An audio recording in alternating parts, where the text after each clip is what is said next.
বড় বড় চোখ করে তাকায় আছো ঠিক আছে, কিন্তু তুমি কিন্তু খবরদার আমাকে টাচ করতে পারবে না। টাচ করবে না মানে? এই আমার ডায়লগ আপনি দিচ্ছেন কেন?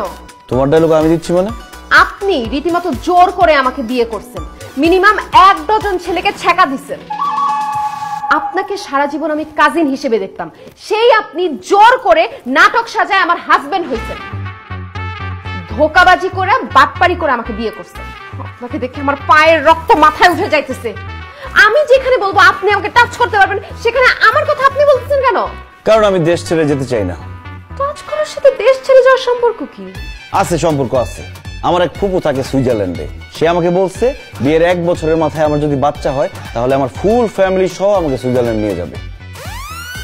কিন্তু আমি দেশ ছেড়ে সুইজারল্যান্ড যেতে চাই না। তুমি যদি আমাকে স্পর্শ করো, স্পর্শ করলে তো 1 বছরের মাথায় বাচ্চা হয়ে যাবে, তখন তো আমার দেশ ছেড়ে চলে যেতে হবে। কিন্তু আমি দেশ ছেড়ে যেতে চাই না, আমি আমার দেশকে খুব ভালোবাসি।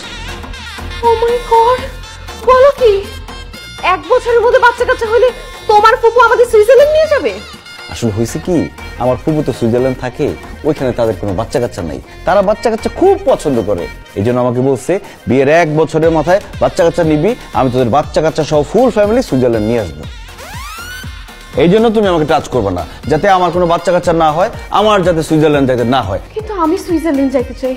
ছোটবেলা থেকে আমার সুইজারল্যান্ডে ঘোরাফেরা করার খুব ইচ্ছা, ওইখানে বরফের মধ্যে খেলাধুলা করবো, ইস কি যে ইচ্ছা। তুমি আমাকে টাচ করো না, হাত ছড়ো, হাত ছড়ো, হাত ছড়ো। তুমি কিন্তু এখন আমার কাজিন নাই, তুমি আমার হাজবেন্ড, টাচ করো।